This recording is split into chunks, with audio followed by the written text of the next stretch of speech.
Like, you could tell the conflictions what he had were just tremendous and unspeakable. We tried speaking about it. It was unspeakable. Yet, however the confliction and the torture was, the next morning he would get up at a specific time and he would make a to-do list. And I can promise you from all the journals that we have, a lot of journals, because every day he would buy a new journal, almost, because he had to get a journal so he could write. And every journal, he has about 27 journals, and each journal, maybe the most, was 15 pages used. Because every day was a new day for him. Every day, he got up and wrote a to-do list. And most of the time, the to-do list was the same. But the fact is, it didn't matter. He got up and he wrote a to-do list, and even had it to go, before he went to sleep, he had a time. Mamish, and even if you saw some of the videos, you could see the time is 12:55, it's 1 o'clock. It had nothing to do with anything. He had nowhere to go, I had nowhere to go, we had nowhere to go. But it was, things were like, to him, were like,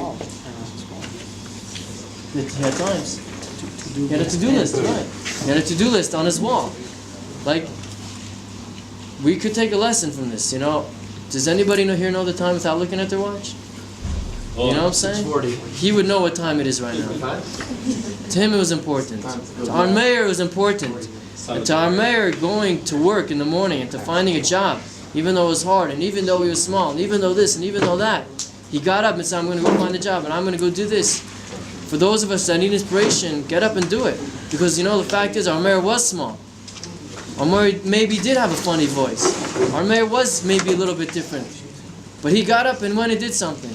So for those of us that wake up and we don't want to do something, shame on us. We should get up and do something. Whatever it is we need to do, and we all know what we need to do. So I actually, the first time I met him was, he had the Napoleon complex. The small guy complex. I'm not so small myself.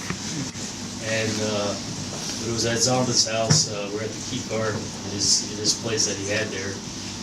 And I just saw some pictures of this event.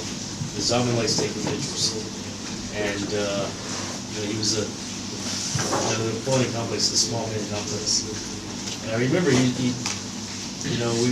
was sleeping, and he was yap, saying this, saying that, trying. For our first night that we met, so somehow he got me up, and we're in it. I said, look, we had our neshamas are connected.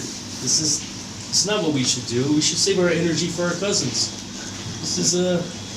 We should love each other. And so anyhow, every time I came back, he would always give up his bed. This is your bed for Shabbat. His big neshama.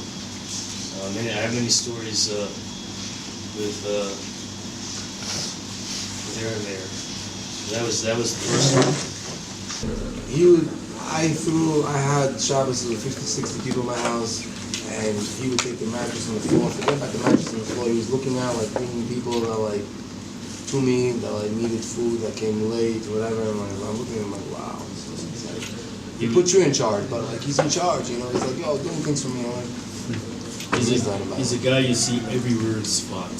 I don't live in Sfat, I live in Jerusalem, but when I come up, wherever I go, Aaron Meir's there. I said it.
Aye.